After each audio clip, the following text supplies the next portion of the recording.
मनोज, क्या चल रहा है ये सब? रानी तो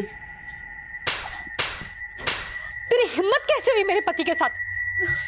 और तुम एक बच्चे के बाप होकर इस बाजारू लड़की के साथ? वो मेरी भाभी है और बच्चा मेरा भतीजा है। मैं उसका चाचा हूँ।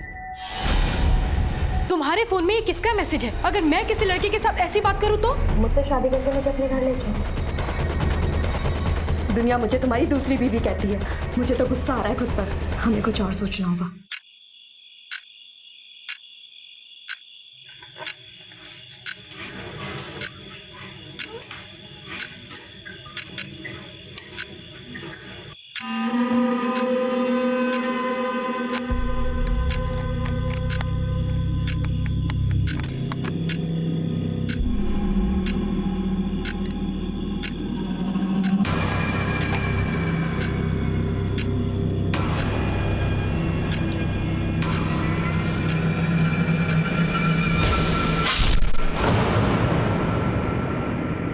दीदी आपकी चाय। दीदी! रानी, हाँ? Oh my God! रानी!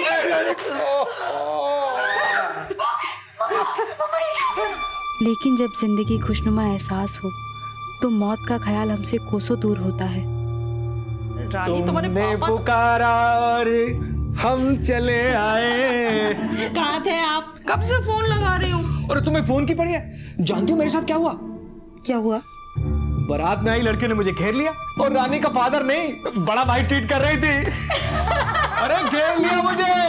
पापा मेरे आइडल थे, खुश मिजाज, ईमानदार और सबसे बड़ी बात मेरी माँ के प्रति वफादार। इसलिए जब मेरी शादी मनोज के साथ होने वाली थी, मैं भी यही प्रार्थना कर रही थी कि मनोज बिल्कुल मेरे पापा जैसा हो। मनोज, तुम्हारे फोन में ये किसका मैसेज है? कौन है ये लड़की? और तुम्हारे साथ इनडायरेक्टली सोने की बात कर रही है? और तुम? अरे रानी, तुम गलत सोच रही हो। देखो वो सिर्फ मेरी दोस्त है और दोस्तों में ऐसा मजाक चलता रहता है। आजकल जमाने में कॉमन है। तुम जानती नहीं हो। अगर मैं किसी लड़के के साथ ऐसी बात करूं तो? रानी, क्या बोली तू? तू मेरी बीवी है। हाथ में लेके बोला कर। कुछ मर्द ऐसे ही होते हैं। उनकी मर्दानगी पे तब चोट पहुंचती है जब उनकी बीवी उन्हें ऐसे आईना दिखाती है। पर कैसे बनता? उसे अपनी अय्याशियों से फुर्सत ही कहाँ थी। और इसी दौरान मेरे पापा भी गुजर गए।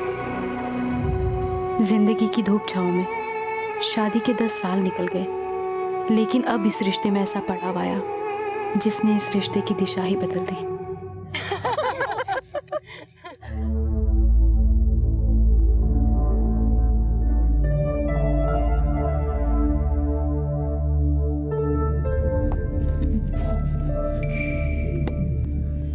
हाय। हेलो। अजनबी जब अच्छा लगने लगे तो उसे अपना परिचय दे देना चाहिए। हाय, आई एम मनोज। जूही, हाय। आप मैरिड है ना? नो, क्यों? मैंने अभी आपको एक लेडी और बच्चे के साथ देखा था। अच्छा वो मेरी भाभी है और बच्चा मेरा भतीजा है। मैं उसका चाचा हूँ। चाचा? क्या चाहो तो डीएनए टेस्ट करके दिखा दूं? अभी डॉक्टर के पास जाता हूं मैं।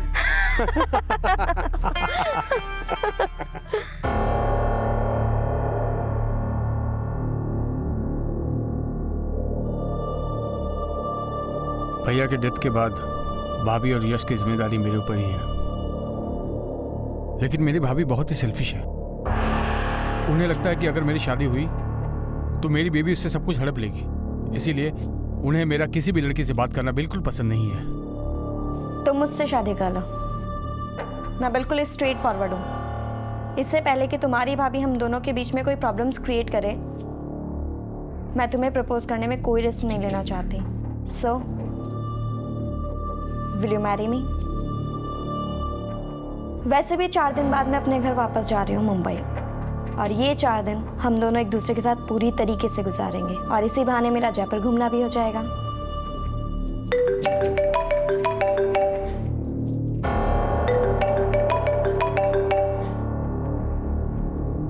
बस जूही, इन 4 दिनों में न फोन न ऑफिस, सिर्फ मैं और तुम।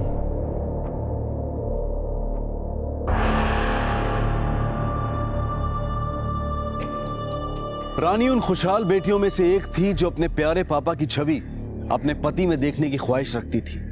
लेकिन रानी की शादीशुदा जिंदगी की हकीकत उसके सपनों से बिल्कुल विपरीत थी। बेटी से बहू, बीवी और मां बनने तक एक औरत जो अपनी जिंदगी में बदलाव देखती है, वो पुरुषों की जिंदगी के मुकाबले कहीं ज्यादा चुनौती भरे होते हैं। ऐसे में अगर औरत को अपने जीवन साथी का सच्चा प्यार ना मिले तो उसकी जिंदगी कोरे संघर्ष के अलावा और कुछ नहीं रह जाती। और जब पति मनोज जैसा विश्वासघाती हो तो एक स्वाभिमानी औरत अपने आप को ऐसे मझधार में खड़ा पाती है जहां से लौटकर अपने मायके जाना भी उसके लिए आसान नहीं होता और पति के साथ रहना भी। मनोज, चाय रेडी है।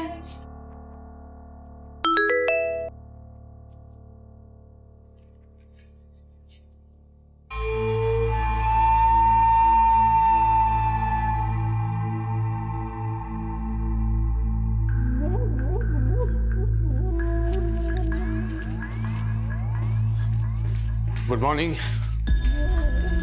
चाय नहीं पीऊंगा, ऑफिस के लिए लेट हो रहा है। सुनो, रात को लेट आऊंगा आज, ठीक है? बाय।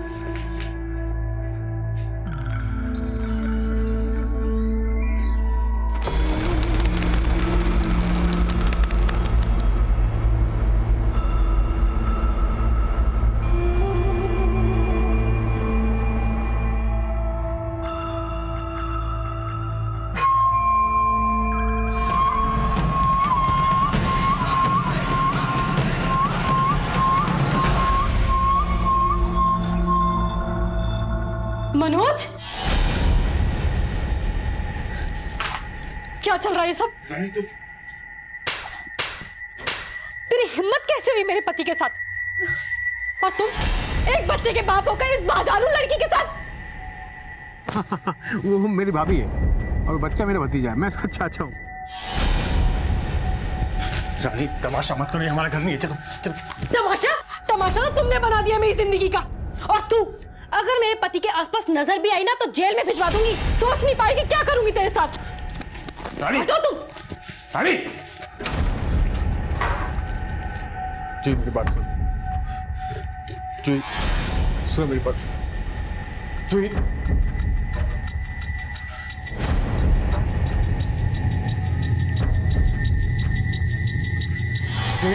सुन, मेरी बात सुनो। इस औरत ने मेरी जिंदगी नर्क बना रखी। मैं इससे बिल्कुल प्यार नहीं करता। अच्छा, तुमने मुझे समझ के रखा है?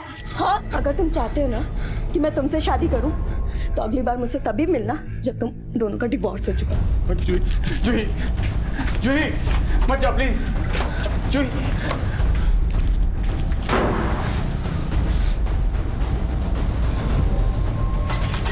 रानी, जूही पे हाथ उठाएगी तू? मुझे पीट के उसने उन थप्पड़ों का बदला लिया जो मैंने अपनी सौत पे बरसाए। मनोज ने बता दिया कि उसकी नजर में मेरी औकात क्या थी। रानी जैसी न जाने कितनी औरतें रोजाना घरेलू हिंसा का शिकार होती हैं और घर की चार दीवारी के अंदर होने वाले इस अपराध की ज्यादातर पुलिस में कंप्लेंट तक नहीं करवाई जाती। रानी ने जब अपनी आप बीती अपने मायके में बताकर उनसे सहारे की उम्मीद की तो उसे यही शिक्षा मिली कि पति पत्नी के बीच में झगड़े तो होते रहते हैं। घर की बातें अगर घर के अंदर ही सुलझ जाएं तो इसी में औरत की भलाई है।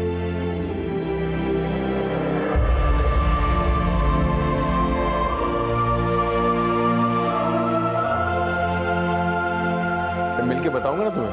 और मिलो तो सही। अच्छा, फोन करते हो।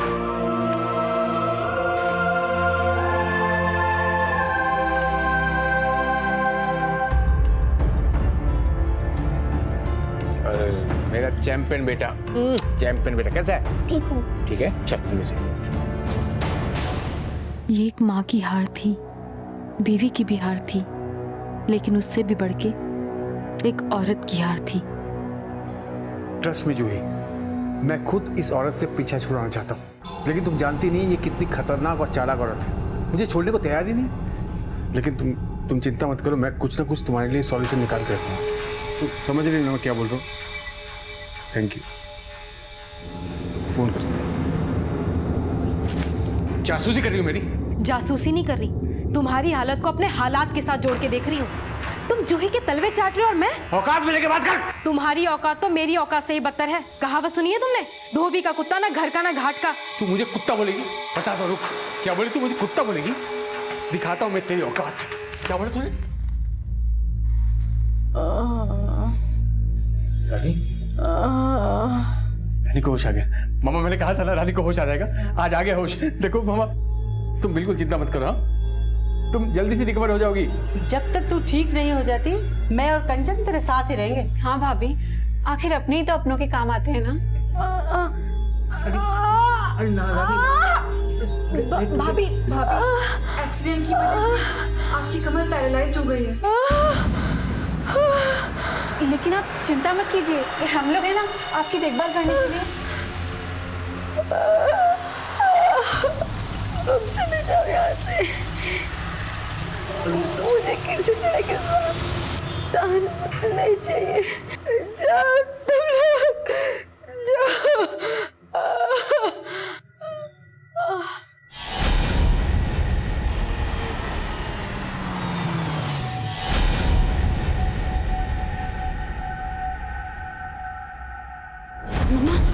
पुलिस आई है। पुलिस? हाँ पुलिस।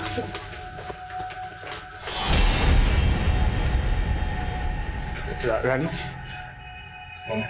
बेटा रानी, बेटा बाहर पुलिस आ गई है, तेरे हाथ जोड़ती हूँ पुलिस को कुछ मत कहना। प्लीज भाभी देखो, हमारे बारे में ना सही, यश के बारे में तो सोचो।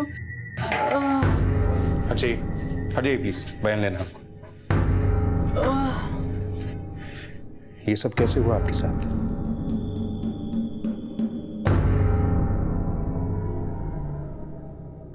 बताइए, कौन है आपकी इस हालत का जिम्मेदार? कोई जिम्मेदार नहीं है, मैं खुद जिम्मेदार हूँ। जी? मेरी लापरवाही के कारण हुआ। अंधेरा था, मुझे कुछ दिखा नहीं और सीढ़ियों से मेरा पैर फिसल गया। सिर्फ एक एक्सीडेंट है, कोई जिम्मेदार नहीं है। पुलिस को अपने पति के जुल्मों का सच बताने की हिम्मत जुटाकर भी रानी ये सोचकर पीछे हट गई कि जब उसका शरीर साथ था तब उसे अपने मायके से सहारा नहीं मिला, तो अगर इस हाल में वो अकेली पड़ गई तो कैसे एक अपाहिज मां अपने बेटे का पालन पोषण करेगी। रानी अपने हालात से समझौता करने पर मजबूर थी, लेकिन उसकी मजबूरी का फायदा उठाकर अब उसका पति नीचता की सारी हदें पार करने वाला था। रानी घर आके कैसे लग रहा है तुम्हें? हाँ अच्छा ही लग रहा होगा, बहुत दिनों बाद घर आई तुम। यस बहुत मिस कर रहा था तुम्हें। चिंता मत करो भाभी, अब आप बहुत जल्दी ठीक हो जाओगी। मम्मी दर्द तो नहीं हो रहा ना? नहीं बेटा।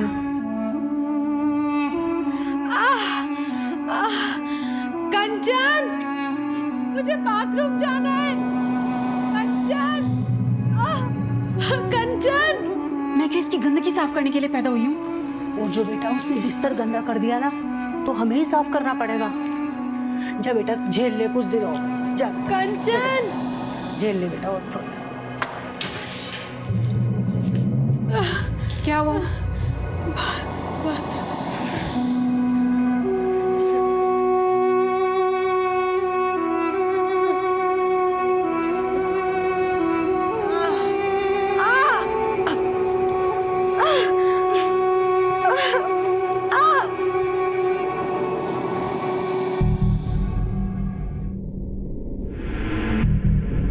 यश, आप ना सिर्फ अपनी स्टडी में ध्यान दो और किसी बात में ध्यान मत दो, ठीक है? आप फिक्र मत करो मम्मी, मैं पूरा ध्यान दूंगा। बहू ये लो जूस पी लो। नहीं मुझे नहीं पीना। पी लो ना भाभी। हाँ मेरा मन नहीं दादी मैं पी लेता हूँ।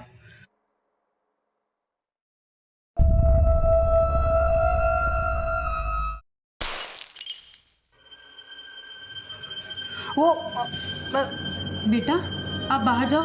ठीक है मम्मा। वो बहू उसमें क्या बर्फ थी, तो वो तबीयत खराब हो सकती थी बच्चे की। अगर आप लोगों की नफरत की वजह से मेरे बेटे को कुछ हुआ ना, तो आप में से किसी को नहीं छोड़ूंगी। कैसी बातें कर रही हो भाभी? माँ भला आपसे नफरत क्यों करेंगी? कंचन, मेरे साथ झूठा दिखावा मत करो। अगर आप लोग मुझे मारना चाहते हो ना, तो ला दो जहर, खुशी खुशी पी लूंगी, लेकिन ये दिखावा मत करो। पहले पति नहीं चाहता था कि मैं जिंदा रहूं, अब सास और नदद भी नहीं चाहते, लेकिन फिर भी मैं अब तक जिंदा थी। शायद इसमें भी मनोज की ही कोई चाल थी। इस रानी ने मेरी जिंदगी बर्बाद कर दी है। जब मैंने उसे डाइवोर्स मांगा तो वो अपना सर दीवारों में मारने लगी। मैंने उसे रोकने की कोशिश भी की और सीढ़ियों से गिर गई और पैरालाइज्ड हो गई। अब वो मुझे धमकी दे रही है कि अगर मैंने उसे डाइवोर्स मांगा तो मुझे जेल भिजवा देगी। क्या औरत अपने आप को बहुत स्मार्ट समझती है ना, तो तुम भी वैसा ही क्यों नहीं करते जैसा वो कर रही है? मतलब क्या? मुझसे शादी करके मुझे अपने घर ले चलो। ये तुम मेरी खुशी के लिए इतना कुछ सोच रही हो। आई मीन ये सब थैंक्स जूही। अब देखो, दुनिया चाहे कुछ भी सोचे, मैं तुमसे शादी जरूर करूंगा।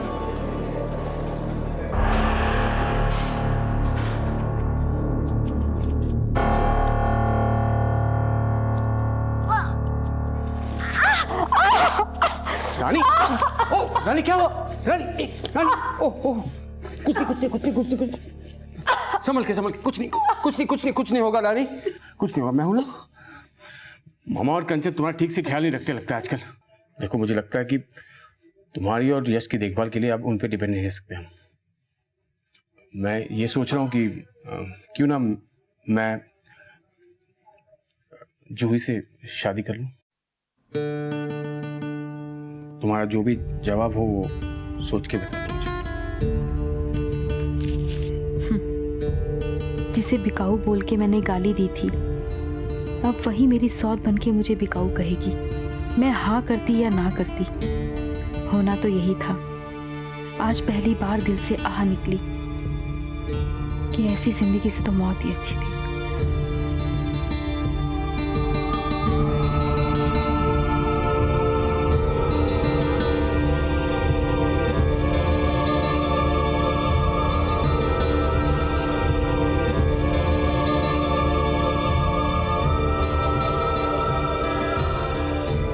दीदी, आज से आप मेरी बड़ी बहन हैं। मैं इस घर में मनोज की बीवी जरूर बनकर आई हूँ, लेकिन इस घर की बहू हमेशा आप ही रहेंगी। छोड़ो ना, अभी नहीं, प्लीज थोड़ा सब्र करो। आओ।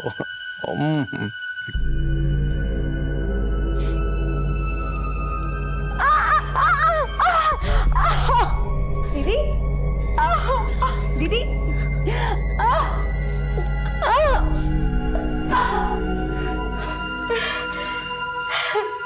क्या जरूरत है दीदी खुद से उठने की? एक बार आवाज लगा दी होती। सॉरी, मेरी वजह से तुम्हें तकलीफ हुई। सॉरी तो मुझे आपसे कहना चाहिए दीदी। मेरा मनोज की बीवी बनकर आना इस घर में आपको पसंद नहीं आ रहा ना? बट ट्रस्ट मी दीदी, मेरा इंटेंशन आपको हर्ट करना बिल्कुल भी नहीं था। Trust me. Take care.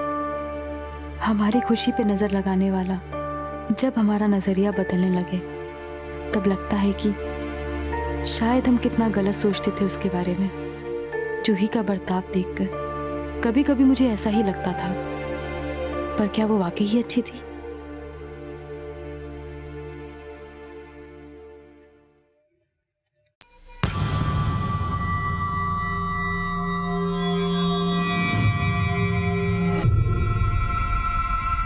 दीदी, दीदी, ओहो, और कितना पढ़ोगी? नीचे चल के आराम करते हैं, चले?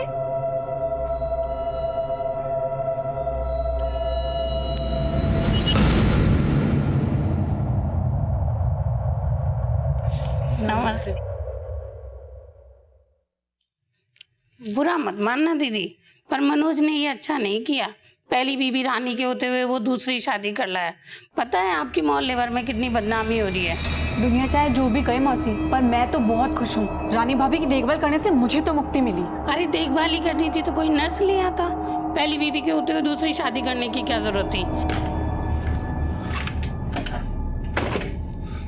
क्या बात है जूही? मैंने सुना तुमने दिव्या से कुछ नहीं कहा है? ना सब कुछ करने के बाद भी मुझे क्या मिला? दुनिया मुझे तुम्हारी दूसरी बीवी कहती है। मुझे तो गुस्सा आ रहा है खुद पर। उस दिन मैंने उसे मर क्यों नहीं जाने दिया? किस दिन की बात कर रही तुम? तुम्हें नहीं पता, एक हफ्ते पहले जब घर में कोई नहीं था, मैंने अपने भाई को घर पर बुलाया था। वो छत पर बैठी थी। मैंने अपने भाई को कहा जाके गला दबा के मार दे, लेकिन उस दिन कंचन कॉलेज से जल्दी आ गई और मुझे मजबूरन उसे बचाना पड़ा। दीदी, दीदी, ओहो, और कितना पढ़ोगी?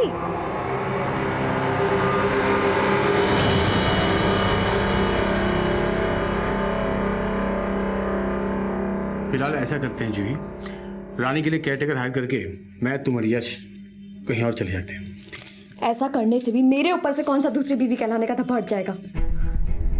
हमें कुछ और सोचना होगा।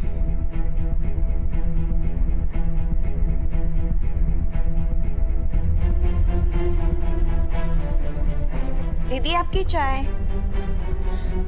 दीदी!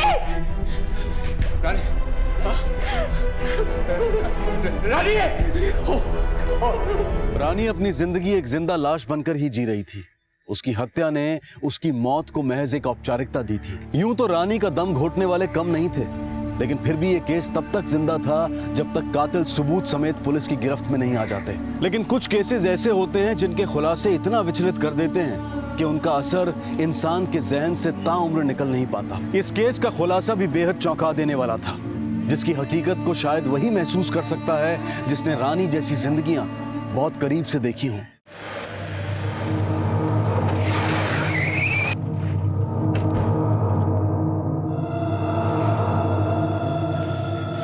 जितने भी गहने कैश वगैरह गायब हुआ है, इनसे पूछ के नोट करो। सर, बॉडी को पोस्टमार्टम के लिए भिजवाने का इंतजाम। Okay sir.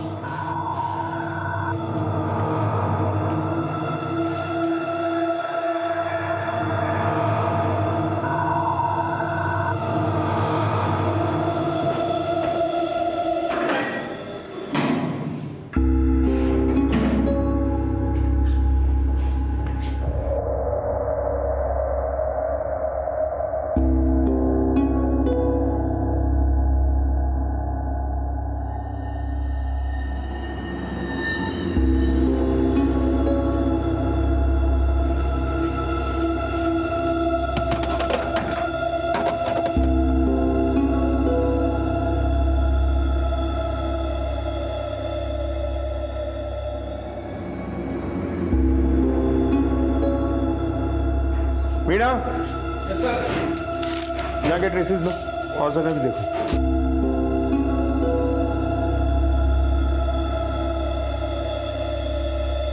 ये छत का दरवाजा आपने अभी खोला या हमेशा खुला रहता है? नहीं सर, छत का दरवाजा हम खुला छोड़ के ही सोते वेंटिलेशन के लिए। सर ये देखिए, ये बोतल इस फ्रिज के अंदर रखी हुई थी। इस बोतल पर ब्लड के ट्रेसेस मिले हैं। और सर ये देखिए, ये चाकू इस डाइनिंग टेबल पे इस स्टैंड के अंदर रखा हुआ था। इस पर ब्लड के ट्रेसेस हैं। ब्लड के सैंपल्स लो और जितनी भी चीज़ों पे ब्लड मिला है इन्हें फॉरेंसिक लैब में भेज दो। सर। और घर के सारे मेंबर्स के फिंगरप्रिंट्स लो और इनके पड़ोसियों से भी पूछताछ करो। Okay sir.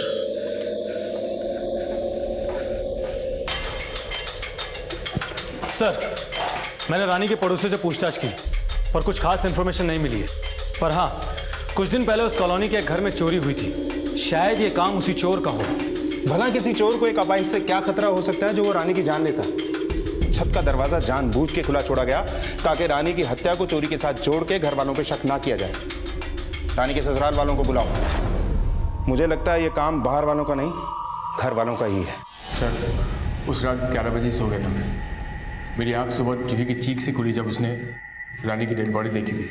रानी का कमरा ठीक तुम्हारे बराबर वाला है। रानी के साथ इतना बड़ा हादसा हो गया, तुम्हें उसकी चीख सुनाई नहीं थी? नहीं सर, एक्चुअली मैं बहुत गहरी नींद में था। रात को थोड़ी सी पी रखी थी सर मैं। सर, मैं और मम्मी तो सुबह 8 बजे गांव वापस जाने वाले थे। हम खुद हैरान हैं, ऐसे अचानक से ये सब क्या हो गया? एक बात बताओ, तुम्हारी भाभी के होते हुए भी तुम्हारे भाई ने दूसरी शादी की, क्यों? सर, मनोज ने ये शादी रानी की रजामंदी और कोर्ट की परमिशन लेके की थी। रानी को कोई एतराज नहीं था। सर, हमारे घर में ऐसा कोई नहीं है जो रानी भाभी को नुकसान पहुंचाए। ये काम जरूर किसी चोर का है। भाभी के कमरे से गहने और कैश भी गायब था। सर, रात को एक बार करवट बदलते हुए मैंने हॉल में किसी की आहट सुनी थी। शायद वहाँ कोई था। कंचन अक्सर अपने रूम में पढ़ाई करती है, तो आई थॉट कि वो अपने लिए कॉफी बनाने के लिए नीचे आई होगी। उस वक्त रात के कितने बजे होंगे? 1:30। आप 11 बजे सोई। रात को अचानक आपकी आंख खुली, आपको कैसे पता कि उस वक्त 1:30-2 बजे होंगे? क्योंकि सर, कंचन ही है जो रात को लगभग 2 बजे तक पढ़ाई करती है। सर, रानी की पोस्टमार्टम रिपोर्ट आ गई है। रिपोर्ट के मुताबिक रानी की हत्या रात के 1:30 से 2 बजे के बीच हुई है। और जूही ने भी रात के 1:30 से 2 बजे के बीच हॉल से आवाजें सुनी थी। अब सवाल यह है कि वो वाकई अंदाजा लगा रही है या वो सच में जानती है कि रानी की हत्या 1:30 से 2 बजे के बीच में हुई। लेकिन सर उसका कहना था कि कंचन हॉल में आई थी और फ्रिज से मिली पानी की बोतल और चाकू पर जो फिंगरप्रिंट मैच हुए हैं उससे उसका अंदाजा और पुख्ता होता है। ठीक है, लेके आओ इस कंचन को। सर मैंने भाभी को नहीं मारा, आप लोग मेरा विश्वास क्यों नहीं कर रहे हैं? नहीं मारा तो पानी की बोतल और चाकू पे तुम्हारी उंगलियों के निशान कैसे आए? क्योंकि मैं रात को नीचे हॉल में आई थी, मैं अपने रूम में थी, मुझे प्यास लगी तो मैंने देखा रूम में पानी नहीं था, इसलिए मैं नीचे आई। सर जब मैं हॉल में आई तो वहाँ अंधेरा था, मैंने नाइफ डाइनिंग टेबल पे पड़ा देखा तो उसे उठा के नाइफ स्टैंड में रख दिया। फिर मैंने फ्रिज से पानी की बोतल निकाली, पानी पिया और बोतल वापस फ्रिज में रख के चली गई। रानी के मर्डर के अगली सुबह तक उसके रूम की लाइट्स ऑन थी, मतलब रात को भी ऑन होंगी। हाँ सर, भाभी का रूम तो बंद था लेकिन मैंने नोटिस किया कि उनके कमरे की लाइट्स ऑन थी।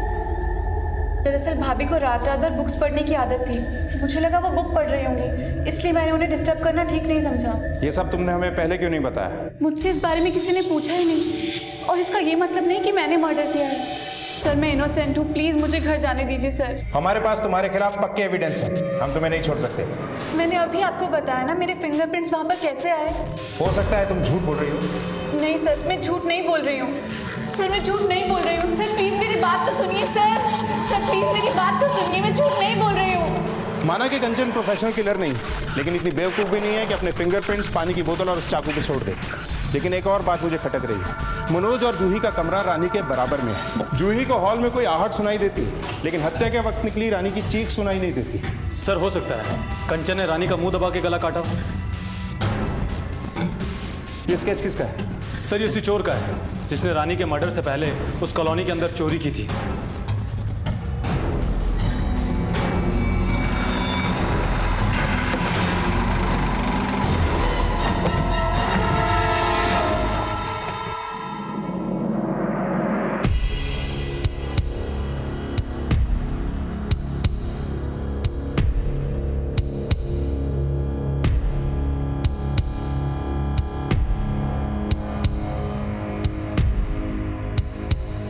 सर मैंने हॉल में सिर्फ किसी के आने की आहट सुनी थी, अगर रानी की चीख सुनी होती तो मैं और मनोज सबसे पहले बाहर आते। तो आपको लगता है कि कंचन ने रानी का गला काटने से पहले उसका मुंह इतनी जोर से दबाया कि उसकी चीख भी नहीं निकली? नहीं नहीं साहब, मेरी बेटी ने नहीं मारा रानी को, आप गलत सोच रहे हैं। हम आपसे बात नहीं कर रहे हैं, जूही से कर रहे हैं। तो आपको लगता है कि कंचन सच में इतनी क्रूअल और क्रिमिनल माइंडेड थी?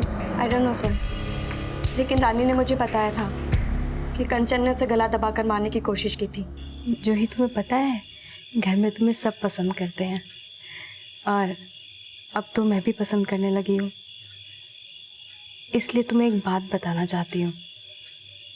कंचन ने एक बार तकिए से मुझे मारने की कोशिश की। कंचन, कंचन, कंचन, क्या है? कितना दर्द हो रहा है मुझे, और तुम्हें कि सुनती ही नहीं। बाथरूम ले चल। अब सुनना सुनाना सब बंद। कि तेरा भाई मेरी सौतन लेकर आ जाए, मुक्ति दे दे मुझे।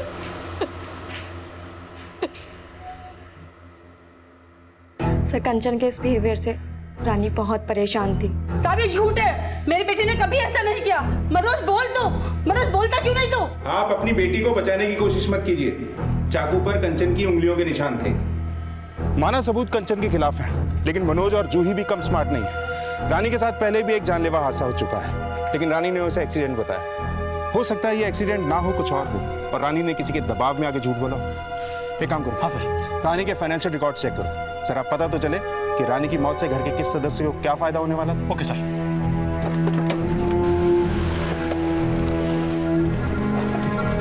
सर उस चोर का स्केच आइडेंटिफाई हो गया, उसका नाम भदर है, पहले भी चोरी के जुर्म में 6 साल काट चुका है, 3 महीने पहले उसकी रिहाई हुई थी। विकास सर अपने सारे खबरियों को एक्टिवेट करो, भदर के ठिकाने का पता लगाओ, उसका जल्द अरेस्ट होना बहुत जरूरी है। सर रानी का 50 लाख का लाइफ इंश्योरेंस है, जिसका नॉमिनी उसका पति मनोज है। विकास पहली बार जब रानी के साथ जानलेवा हादसा हुआ तो घर पे कंचन नहीं मनोज था। कहीं ऐसा तो नहीं उसकी हत्या की पहली कोशिश नाकाम होने के बाद मनोज ने भदर को रानी की हत्या के लिए हायर किया और जूही के साथ मिलकर कंचन को फंसाने की कोशिश की ताकि हमारा शक उस पर ना जाए? हो सकता है सर, और हाँ सर, हम जल्द से जल्द भद्र को पकड़ने की कोशिश करते हैं। और साथ साथ में ये भी पता लगाते हैं कि मनोज और रानी का रिश्ता कैसा था। Sir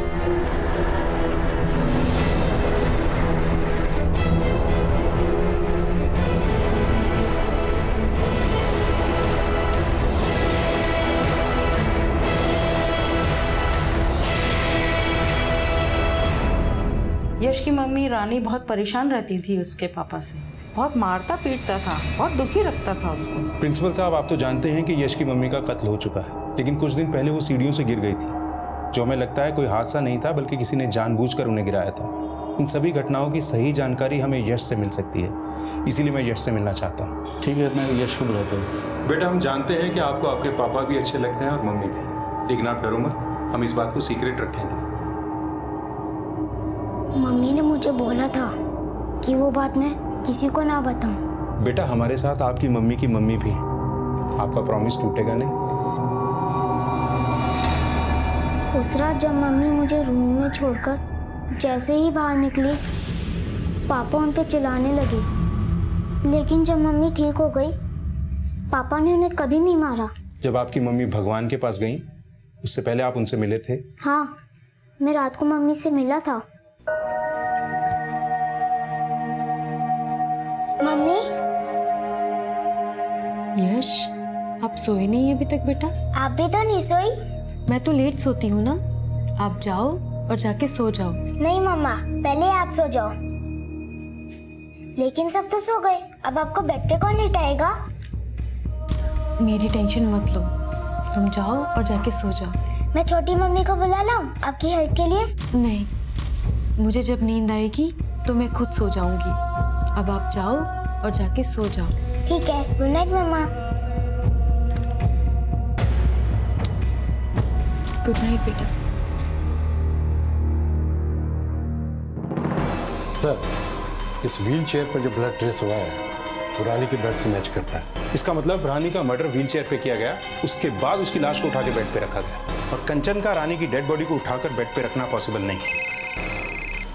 excuse me sir. Hello, ठीक है, ओके सर, भद्र का पता लग गया है। तो हमें फौरन चल के भद्र को अरेस्ट करना चाहिए। मुझे अब भी लग रहा है कि मनोज ने भद्र के जरिए ही रानी का मर्डर करवाया होगा।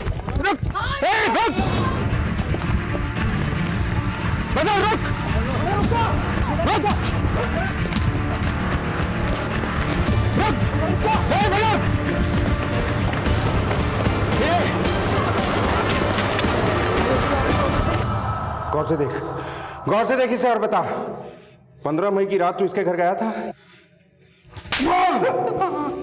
हाँ साहब, गया था। तूने इसकी जान ली? हाँ साहब, मैंने मारा इसे, लेकिन साहब मैंने इसे अपनी मर्जी से नहीं मारा। तो फिर कौन था जिसने इसकी जान लेने के लिए बोला? तुम्हें जो चुराना है चुरा लो, लेकिन बदले में तुम्हें मेरी जान लेनी पड़ेगी। अगर तुमने मेरी बात नहीं मानी तो मैं चिल्लाऊंगी, पकड़े जाओगे। मैडम, ये आप? अगर तुम खुद को बचाना चाहते हो तो मार दो मुझे। मैं नहीं कर सकता मैडम। मैं जीना नहीं चाहती। नहीं मैडम। मुक्ति दे दो मुझे, मारे बिना तुम नहीं जा सकते। मैडम, नहीं करती चोरी, जाने दीजिए मुझे। नहीं जा सकते, मार दो मुझे। जाने दीजिए मैडम, प्लीज। तो मुझे मुक्ति दे दो मुझे। मैं वहाँ बस चोरी करने के लिए गया था, उसको डरा कर वहाँ से चोरी करके भागना चाहता था, लेकिन जब उसने मुझे उसका मर्डर करने के लिए कहा तो मैं घबरा गया। मुझे समझ नहीं आया कि मैं क्या करूं। साहब, मैंने भागने की भी कोशिश की, लेकिन उसने मेरा हाथ पकड़ लिया। उसने मुझे मजबूर कर दिया था, इसलिए मैंने उसे। इनमें से हर एक ने कभी ना कभी किसी न किसी स्तर पर मर्दों की ज्यादती का सामना किया होगा।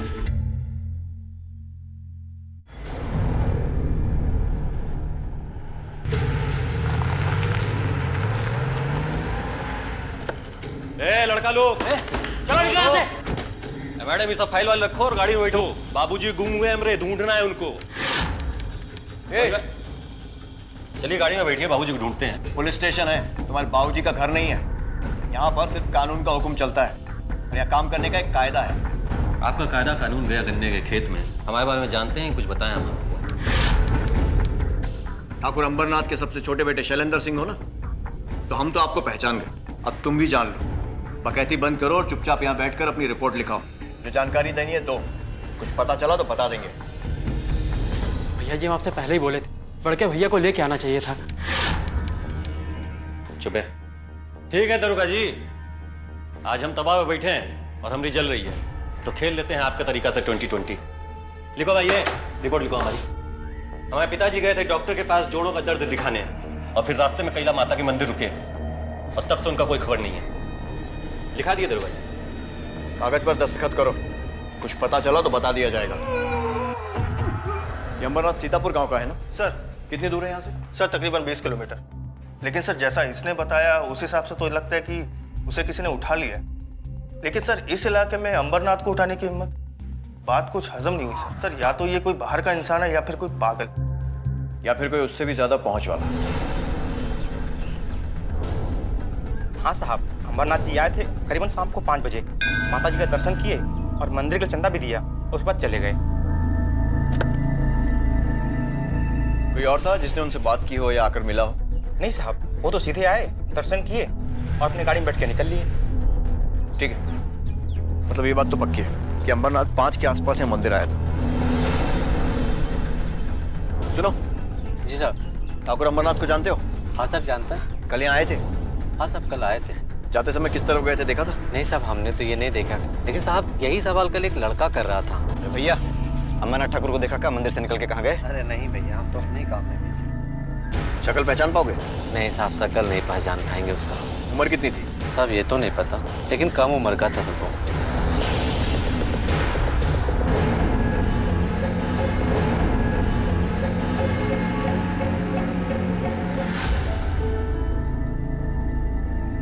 मालिश कर रहे हैं या मतलब निकाल रहे हैं? अब भला तुम्हारी इस हालत में क्या मतलब निकालेंगे हम? अरे तुम हंसती हो तो अच्छी लगती हो। तुम बताओ, तुम्हें मजा आ रहा है कि नहीं आ रहा है? छोड़िए आप, छोड़िए। आप हमारे पति हैं, इस तरह से पैर छुएंगे तो पाप पड़ेगा हमें। वाह, जब तक खाना नहीं खाएगा तब तक बड़ा कैसे होगा, है ना? बोलो बोलो, तुम बोलो। देखो ये सब कितनी बड़ी बड़ी हो गए, है ना? और जब बबुआ खाना खाएगा तो इतना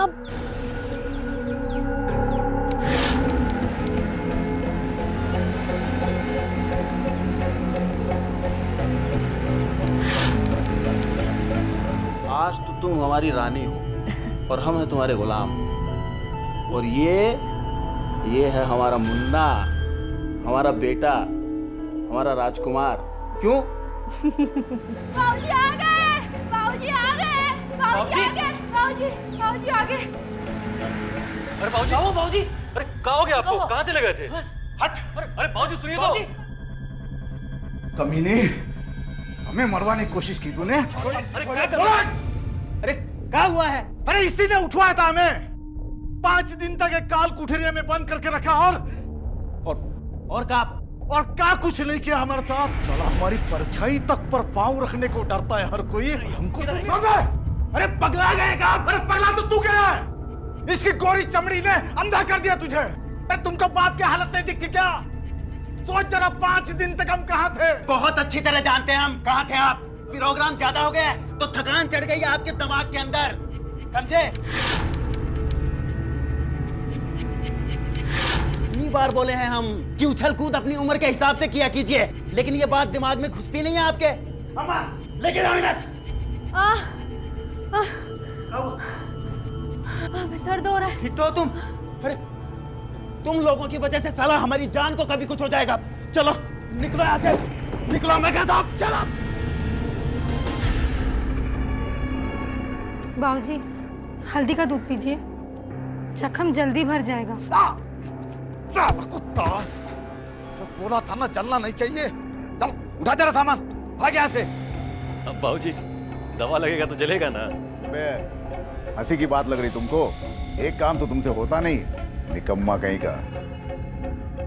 और तू समझा दे अपने बड़े बेटे को, उस औरत के चक्कर में घन चक्कर हुआ जा रहा है, जैसे हाड़ मास का नहीं, सोने का बच्चा जन्ने जा रही चुड़ैल।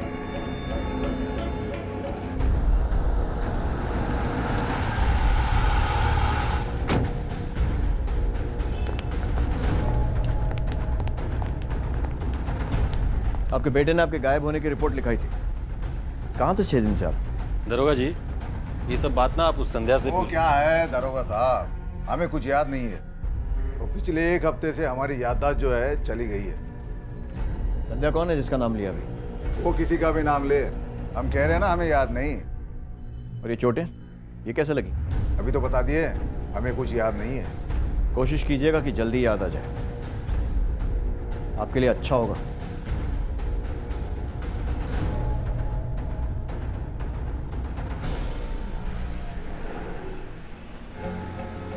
अबे दिमाग सटिया गया का?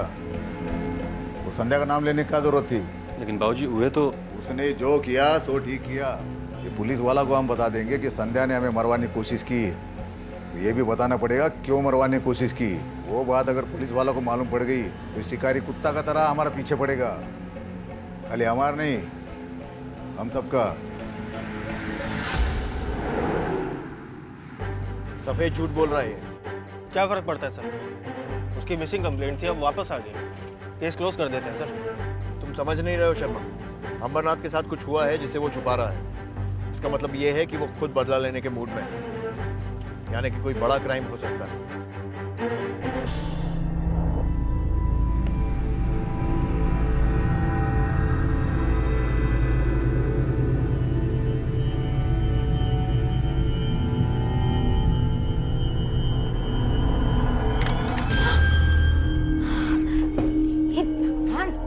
दरवाजा तो बंद किया कर,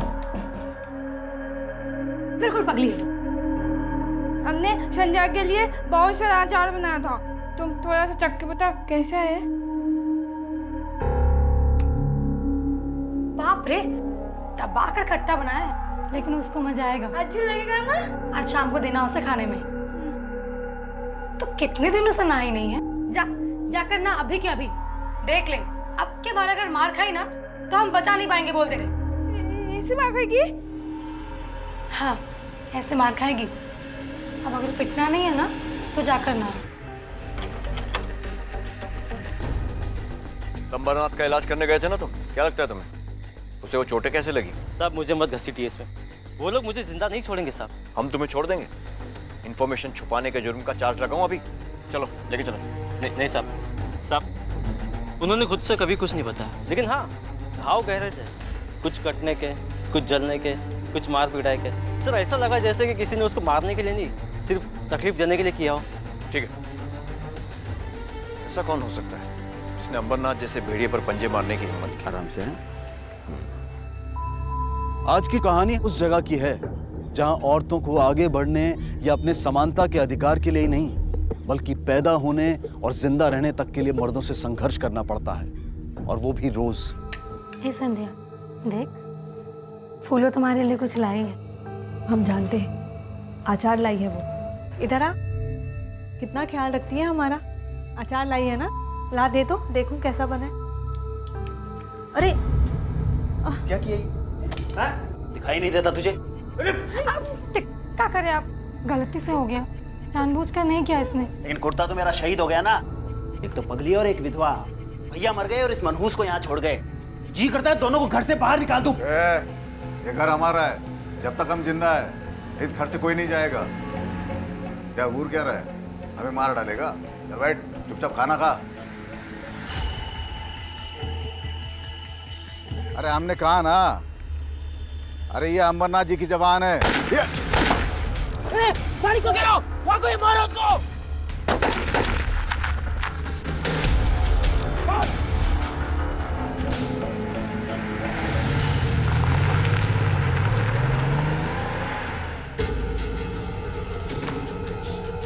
दरोगा चल, जल्दी से हमें अंदर कर दे, चल। क्या बदतमीजी है ये? तेरे कानून के हिसाब से जो चार्ज वारज लगाना है बाद में लगा लेना, पहले हमें अंदर कर देना। लगता है होश में नहीं हो, और अगर मजाक के मूड में हो तो याद दिला दूं कि कानून से मजाक करना बहुत महंगा पड़ सकता है। मजाक कर रहे हैं? मजाक कर। अंदर डालो इसे।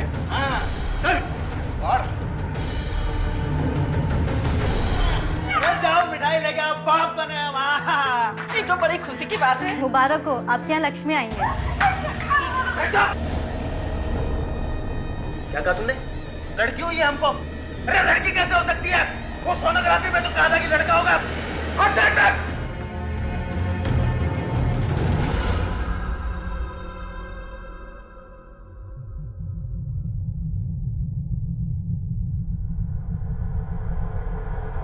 कौन है?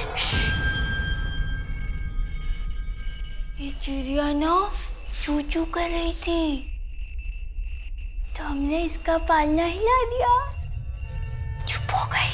देखो, बोलो, तो आ जाते यहाँ रुकेगी मेरे साथ? हमें बहुत डर लग रहा है।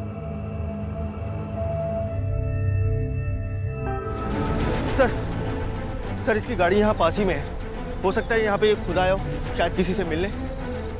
एक काम करो, आसपास का पूरा इलाका छाना, देखो क्या मिलता है। सर पर चोट के निशान भी, हो सकता है किसी ने पहले हमला किया हो और उसके बाद लटकाया। बॉडी को पोस्टमार्टम के लिए भेजो, सारा मामला रिपोर्ट आने के बाद ही क्लियर होगा। अरे लड़की कैसे हो सकती है? वो सोनोग्राफी में तो कहा था कि लड़का होगा। सर नरेंद्र की पोस्टमार्टम रिपोर्ट आ गई है। सर मौत की वजह है सर पे चोट, फांसी नहीं। सर जख्म में से मिट्टी और पत्थर के कुछ छोटे टुकड़े मिले। हो सकता है मारने वाले ने पीछे से बड़े पत्थर से वार किया हो।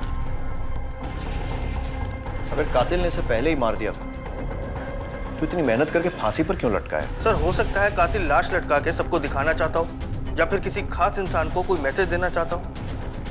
मैसेज? सर ये अंबरनाथ जी की जमानत के कागज, हम उन्हें लेने आए।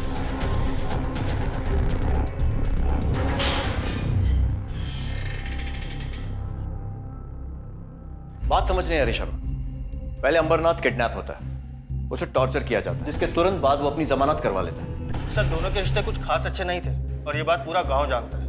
मतलब ये हो सकता है कि अंबरनाथ की किडनैपिंग और उस पर हुए जानलेवा हमलों में उसके अपने बेटे का हाथ हो, और बेटे की मौत में खुद बाप का। उसने अपने आप को अरेस्ट इसलिए करवाया ताकि कोई उस पर शक न करे। हाँ सर, ऐसा भी हो सकता है।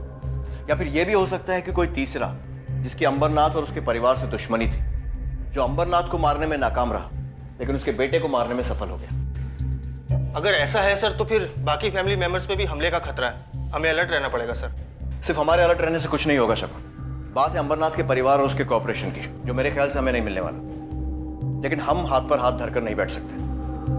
पता करो ये नरेंद्र अपनी बीवी और बच्ची के साथ रहने की बजाय जंगल में क्या कर रहा था? सर मैंने पता लगाया था। सर वो तो अपनी बच्ची की शक्ल देखे बिना वहां से चला गया था। चला गया था? कहाँ और क्यों? सर सोनोग्राफी सेंटर जाने का कह के गया था। वहां उसे बोला गया था कि संध्या के पेट में लड़का है, लेकिन हो गई लड़की। बस इसी गुस्से में वहां से निकल गया। पोस्टमार्टम रिपोर्ट में उसकी मौत का समय क्या बताया है? सर तकरीबन 7 से 8।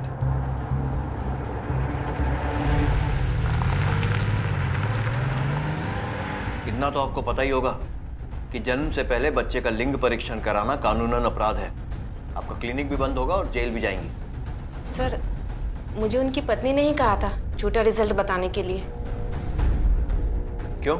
सर उन्होंने कहा था कि अगर बच्ची के घर वालों को सही रिपोर्ट के बारे में पता चल गया तो वो बच्ची को जान से मार देंगे। सर मैंने तो बस बच्ची को बचाने के लिए ऐसा किया था। सर संध्या ने कहा कि एक बार बच्ची पैदा हो जाएगी तो उसे बचाने का वो दूसरा रास्ता कोई ना कोई जरूर ढूंढ लेगी।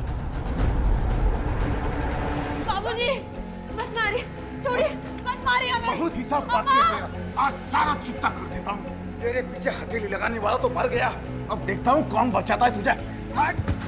अम्मा, बाबूजी मत मारिए हमें। शर्मा बात अजीब है और मुश्किल भी लगती है, मगर हो सकता है कि इस सारे किस्से के पीछे नरेंद्र की बीवी संध्या का ही हाथ हो सकता है। अपनी और अपनी बच्ची की जान बचाने के लिए संध्या ने ही ये सब खेल खेला हो। ऐसा हो सकता है, लेकिन अगर ऐसा है तो अंबरनाथ की रिहाई के बाद अगली विक्टिम वही हो। लेकिन जिस सफाई से अंबरनाथ पर हमले किए गए और उसके बाद नरेंद्र को मौत के घाट उतारा गया, ये तो पक्का है कि वो घर का ही कोई आदमी है।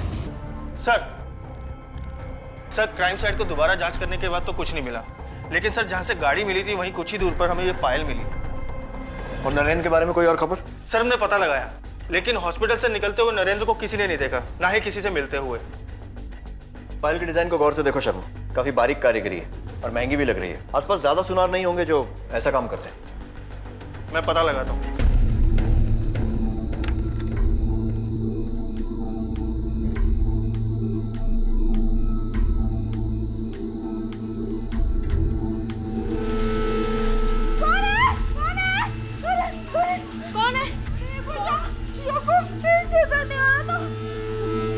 सर हमने उस ज्वेलर का पता लगाया। सर उस ज्वेलर ने हमें बताया कि ये पायल उसने संध्या के लिए बनाई थी। संध्या? लेकिन जब नरेंद्र का खून हुआ तब संध्या अपनी बच्ची के साथ हॉस्पिटल में थी, घर के बाकी लोग भी उसके साथ थे, फिर संध्या वहां पर? सर ऐसा भी तो हो सकता है कि ये मर्डर संध्या ने खुद ना करके किसी से करवाया हो। सर उस घर की औरतों के पास ज्यादा पैसे तो होते नहीं है, तो हो सकता है उसने अपने जेवर उसे दिए हो और कातिल से अनजाने में वो पायल उन जेवरों से गिर गई हो। मतलब ये कि हो सकता है खुद के विधवा होने में शायद इस संध्या का ही हाथ हो। अब तो इससे मिलना पड़ेगा।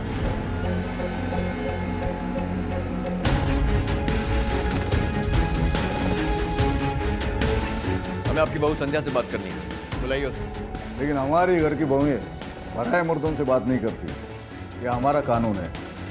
जिस जमीन पर आपका घर खड़ा है ना, वहां सिर्फ एक कानून चलता है और उसकी इजाजत हम लेकर आए, मजिस्ट्रेट के ऑर्डर, संध्या से पूछताछ करने के लिए। सर संध्या अंदर नहीं है। आसपास सब जगह देखो। Okay sir. सर कहीं नहीं मिली। हो गई आपकी छानबीन? जयराम जी की। सर मुझे लगता है इन लोगों को भी संध्या के बारे में शक हो गया है और इस वजह से इन लोगों ने उसको गायब करवा दिया। सर घर वालों में से तो कोई मुंह खोलेगा नहीं। बाहर वालों से पूछताछ करो, इनके आदमियों को उठाओ और तब तक तोड़ो जब तक कि वो बता नहीं देते कि संध्या के साथ क्या हुआ। Okay sir.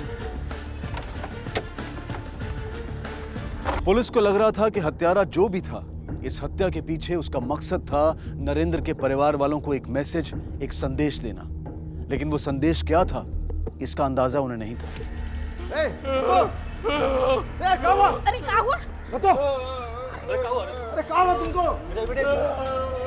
अरे पानी लेके आओ। खून कैसे है? अरे बाबूजी इसका तो मैं जिब्बे काट दिया है। किसने किया ये? पहचान सकते हो? मतलब कोई जान पहचान वाला था? औरत? घर की कोई औरत? रागिनी? संध्या? संध्या ने काटी तुम्हारी जुबान? अकेले या उसके साथ कोई और भी था? फूल?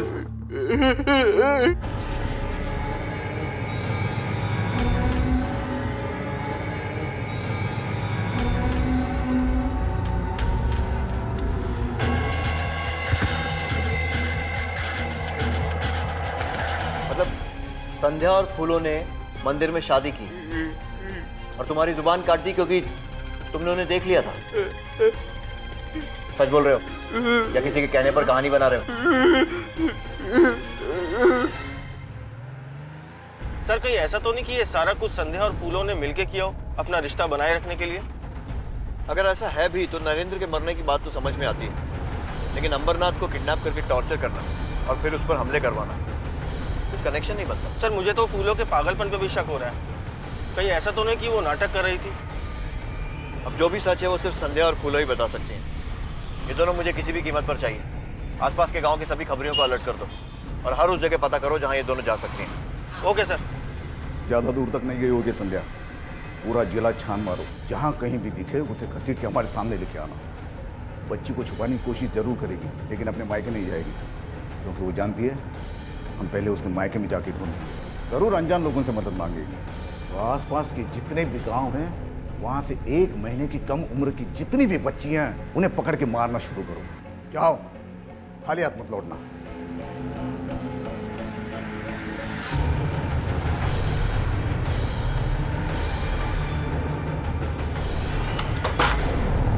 सुना है थोड़ी लड़की के बच्ची हुआ है? हाँ? हम बड़े भारी से गद्दारी करेंगे, बड़े मारी बिटिया से बढ़ के हमारे लिए। हमारा विश्वास करो, यहाँ कोई बच्चा उच्चा नहीं है। ठीक है, चला।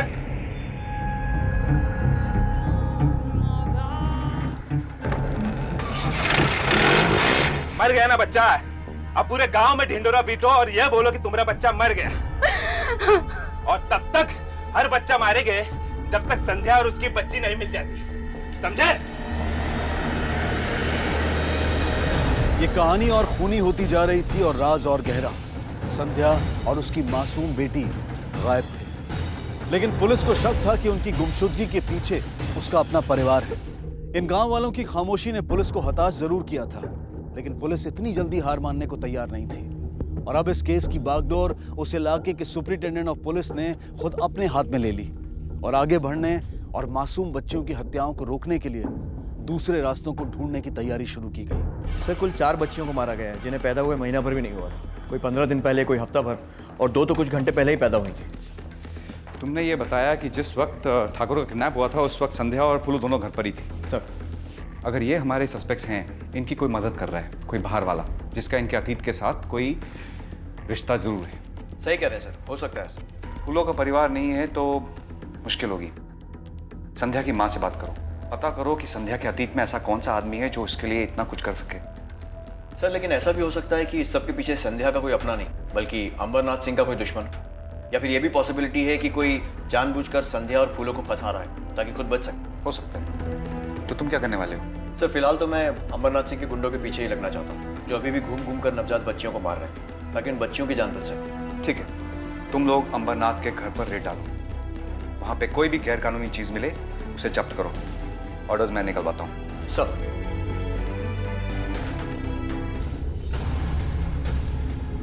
सर, सारे हथियार लाइसेंसी है। हो गई तसल्ली? ये हथियार भी असली है, कागज भी असली है। तसल्ली तो तब होगी जब तुम्हें अंदर करूंगा, क्योंकि अब से तुम पर, तुम्हारे हर आदमी पर, तुम्हारी हर हरकत पर नजर रहेगी हमारी। एक गलत दांव तुम गए काम से। चलो।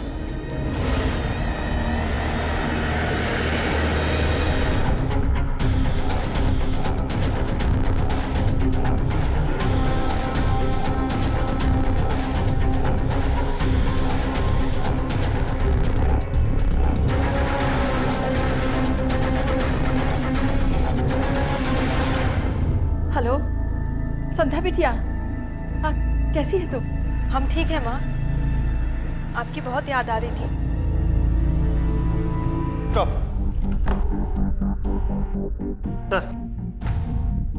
सर, संध्या ने अभी अभी अपनी माँ से बात की, इस नंबर से, किसी पीसीओ का है। फॉरेन टीम भेजो। सर। सर। रघु। सर। मैं फूलों के बारे में सोच रहा था। संध्या के पास तो अजय है, वो इस घर की बहू है, नरेंद्र की बीवी थी। अगर उसे छुटकारा पाना चाहती होगी तो मर्डर करा दिया होगा।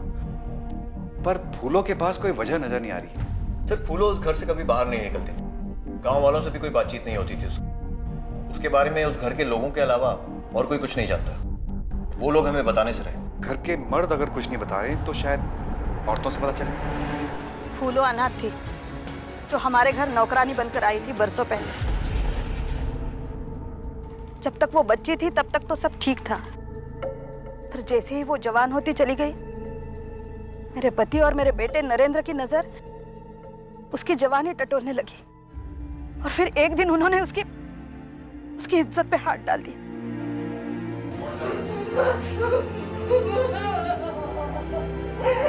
सब कुछ मालूम होने के बावजूद भी मैं आवाज नहीं उठा पाई उसके खिलाफ। और फिर एक दिन का ये किस्सा रोज रोज का नियम बन गया। दिन में 2-2 बार, कभी कभी 10 बार। इसी के चलते वो वैसी बन गई जैसे आज है। फिर एक अजीबी तरीके से फूलो हमारे परिवार का हिस्सा बन गई।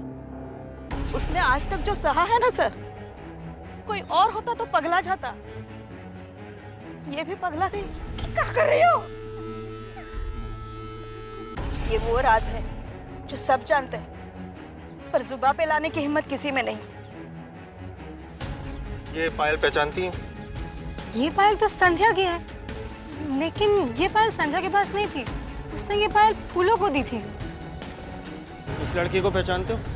हाँ साहब, पहचानते हैं इसको, हमारे यहाँ फ़ोन करने आती है कभी कभी। कहाँ रहती है मालूम है? ये तो नहीं मालूम साहब, लेकिन इसी मोहल्ले में कहीं रहती है।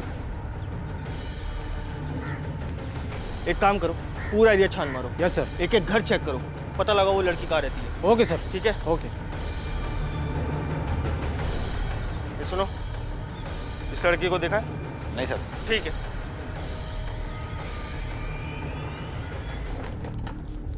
कुछ लोग बाहर तुम्हें ढूंढ रहे हैं, हाथ में फोटो लेकर। हमें तो लगता है पुलिस वाले हैं। अब बताओ क्या करना है।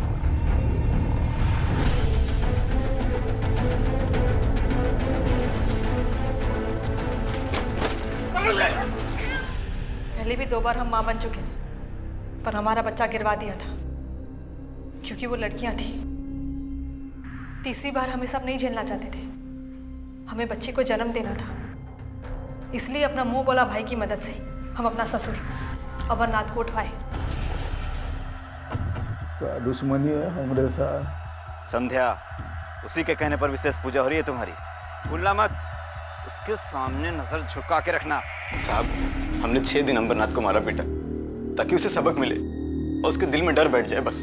ताकि उसको ये ना लगे कि वो अकेला ही इस जंगल का शेर है। हम तो उसकी आंख में निकलवाना चाहते थे। एक टांग भी काटने को बोला था दीदी ने। तो बाकी सारे लोग भी हमसे डर जाते और सब सीधा हो जाते, पर वो पहले ही वहां से भाग गया। इसलिए तुमने उस पर कई बार गोलियां भी चलवाई। हमने कोई गोली नहीं चलाई सर, हमारे पास तो बंदूक भी नहीं है। हमारी तो खुद की जान पे आई हुई थी। वहां से भागने के बाद हम अपना मुंह बुला भाई के घर में छुप कर रहने लगे। हमें अपनी बच्चे की जान बचानी थी साहब। और तुम्हारी और फूलों की शादी, उसकी क्या कहानी है? क्या फूलों और हमारी शादी? ऐसा भी कभी होता है क्या? फूलों ने तो हमें सिर्फ वहां से भागने में मदद की थी साहब, उसके बाद हमने उसे आज तक नहीं देखा। लेकिन तुम फूलों के करीब जरूर थी। क्या लगता है तुम्हें, क्या अंबरनाथ पर गोली चलाने में फूलों शामिल है? साहब, वो खुद को ही नहीं संभाल पाती थी, दूसरों को क्या गोली मारेगी साहब? जिस जगह नरेंद्र की लाश मिली है वहां से हमें वो पायल मिली जो तुमने उसे दी थी। हो सकता है पहले कहीं गिर गई होगी। फूलों की तो आदत ही थी यहाँ वहाँ भटकने की साहब। अगर उसने कुछ नहीं किया है तो गायब क्यों है वो? कहाँ है? हमें कुछ नहीं पता इसके बारे में साहब। साहब, कहीं कहीं उन लोगों ने उसके साथ। वो तो हम पता लगा ही लेंगे, लेकिन जब तक ये मामला सुलझ नहीं जाता है तुम यहीं रहोगी हमारी कस्टडी में, अंबरनाथ को किडनैप और टॉर्चर करने के जुर्म में। और ये तुम्हारे लिए भी अच्छा रहेगा, छुपना नहीं पड़ेगा तुम्हें। तो साहब, मेरी बच्ची तुम्हारे साथ ही रहेगी। अगर संध्या सच बोल रही है तो नत्थू झूठ क्यों बोल रहे हैं? और उसकी जीप किसने काटी? कहीं ऐसा तो नहीं है कि ये नत्थू और फूलो आपस में मिले हुए हों? फूलो पागल होने का नाटक कर रही हो, मौके की तलाश में हो। नरेंद्र और अंबरनाथ ने उसके साथ जो किया शायद उसका बदला लेना चाहती हो। सर, अगर ऐसा है तो ये काम वो अकेले नहीं कर सकते। इस तरह से अगर सोचा जाए तो कोई ना कोई तो उसकी मदद कर रहा था, या तो नत्थू या फिर कोई और। हाँ शर्मा, क्या? ठीक। सर, सीतापुर के पास एक सड़ी हुई लाश मिली है। ओह माय गॉड, एक और लाश। पता करो किसकी है and keep me updated. Sir लाश उधर है सर। नथु ने हमें जो कुछ बोला था वो सब कुछ झूठ था। बात करनी पड़ेगी इससे। तुम ये कहना चाह रहे हो कि जो तुम कह रहे हो वो सच है? मतलब संध्या झूठ बोल रही है। फूलों को उसी ने मारा है, नरेंद्र को भी उसी ने मारा है, और अंबरनाथ पर जो गोलियां चली वो भी संध्या ने चलवाई थी। कौन सच कह रहा है कौन झूठ कह रहा है ये बताना बहुत मुश्किल है, लेकिन एक बात तो तय है कि कातिल इनमें से कोई एक है। लेकिन सर, वो कौन है पता कैसे चलेगा? आगे कोई रास्ता भी नजर नहीं आ रहा। हम नत्थू को लेने आए, भेज दो उसे। नत्थू हमारा क्राइम सस्पेक्ट है, उसे नहीं छोड़ा जा सकता। कोई सबूत है आपके पास? अब ऐसे ही किसी को नहीं उठा सकते।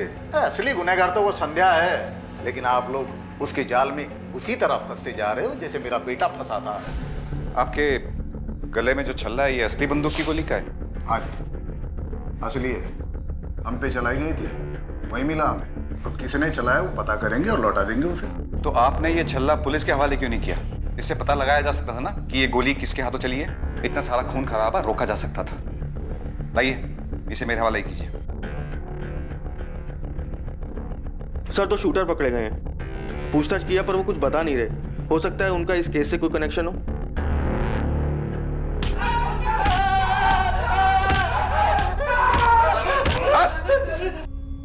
उठो। सर हमने कुछ नहीं किया सर। चुप। बंदूक के साथ पकड़ गया ना तुम लोग। और ये देखो गोली भी मिल चुकी है। सिर्फ 2 मिनट लगेंगे पता लगाने में कि ये बंदूक किसकी थी। और फिर सोच लो, एक आदमी पर गोली चली है और 2 लोगों का मर्डर हुआ है। किसने किया मर्डर? सर हमें नहीं मालूम सर, हमने सिर्फ गोली चलाई थी अमरनाथ पे सर। किसके कहने पे गोली चलाई थी? किसके कहने पे गोली चलाई? सर शैलेंद्र। इस गोली पे हमने अपने पिताजी का नाम लिखा था साहब, लेकिन जहां तक पहुंचना था कम वक्त पहुंच नहीं पाई। 2 बार कोशिश की लेकिन नाकाम रहे। लेकिन क्यों? क्यों मारना चाहते थे अपने ही बाप को? सब कुछ के लिए, जो भी उनके पास है सब कुछ चाहिए था हमको, लेकिन कहाँ भाव देते हैं हमको। सबके सामने मजाक उड़ाते हैं हमारा। बे हंसी की बात लग रही तुमको? एक काम तो तुमसे होता नहीं, निकम्मा कहीं का। लेकिन अंबरनाथ को मारने में तुम असफल रहे, इसलिए नरेंद्र को मार दिया। कैसे मारा उसे? क्या बात कर रहे हैं साहब, हम काहे मारेंगे उनको? क्या भला हो जाएगा हमारा? पिताजी तो फिर भी जिंदा रहेंगे ना। सर नरेंद्र के भाई शैलेंद्र और संध्या के भाई रोहित दोनों के कॉल रिकॉर्ड्स आ गए। लगता है दोनों ही सच बोल रहे हैं, क्योंकि जिस दिन नरेंद्र मरा शैलेंद्र अपने घर में ही था।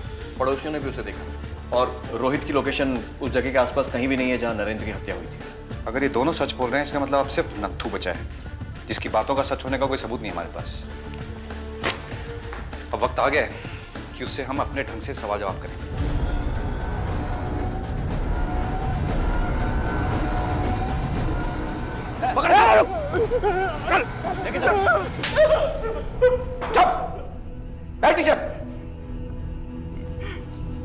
हमें पता चल चुका है कि तुझे लिखना पढ़ना भी आता है। ये इशारे करना बंद कर। चल पेन पेपर ले और सारी कहानी सच्ची सच्ची लिख, वरना में और भी तरीके आते हैं सच गुलवाने के। चल लिख। हम बचपन से चाहते थे फूलों को। 15 सालों से उस घर में उसके साथ जो कुछ हुआ है सब अपनी आंखों से देखा, लेकिन कुछ नहीं कर पाए। डर भी लगता था अंबर से। उसने और उसके बेटों ने तनातनी होने लगी तो लगा कि इसका फ़ायदा उठाया जा सकता है। हमें पता था कि नरेंद्र की लाश देखेगी तो बहुत खुशी मिलेगी फूलों को। फिर जिस दिन फूलों ने संध्या की भागने में मदद की, हम भी उसके पीछे पीछे गए।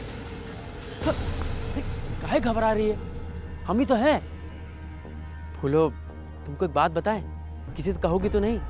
वो नरेंद्र है ना, को हमने मारा है। बताए किसके लिए? तुम्हारे लिए। फूलों की लाश गांव के बाहर फेंकी।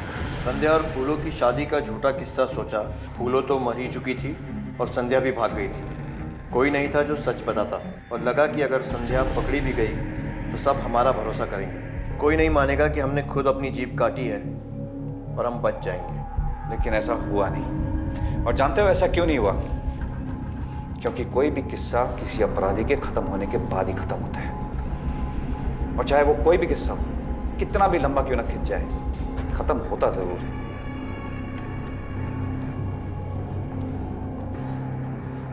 और इस तरह इस जुर्म की कहानी का अंत हुआ। लेकिन सोचने वाली बात यह है कि क्या एक नरेंद्र की मौत से या एक अंबरनाथ को सजा देने से इस समाज में या किसी भी समाज में क्या महिलाओं की स्थिति में कोई बदलाव आ सकता है? जब एक माँ अपने बच्चे के सामने अपने पति के जुल्म या ज्यादती को सहती है तो वो अपने बच्चे को ये सिखा रही होती है कि एक औरत होने के नाते खामोश रहना उसका फर्ज है और जुल्म करना पुरुष का हक। और ये सब देखते हुए जब वो बच्चा बड़ा होता है तो अगर वो लड़का होता है तो वो जुल्म करता है और अगर वो लड़की होती है तो वो जुल्म सहती है। और ये किस्सा, ये सिलसिला यूं ही चलता रहता है। एक मर्द को कभी उसके हक के बारे में बताने की जरूरत नहीं होती और ना ही एक औरत को उसके फर्ज के बारे में। इसलिए अब अपने बेटे को उसके फर्ज को निभाना सिखाएं और अपनी बेटी को अपने हक की रक्षा करना। बदलाव आकर ही रहेगा। अब मैं अनूप सोनी आपसे विदा लेता हूं। फिर मुलाकात होगी अगले एपिसोड में एक और चौंका देने वाले केस के साथ। तब तक अपना और अपने परिवार का ख्याल रखें और देखते रहें क्राइम पेट्रोल डायल 100। सबक एक को सीख हम सबको। जय हिंद। क्राइम पेट्रोल्स के और भी दिलचस्प कहानी देखने के लिए हमारे चैनल को सब्सक्राइब करें और बेल आइकॉन दबाना न भूलें।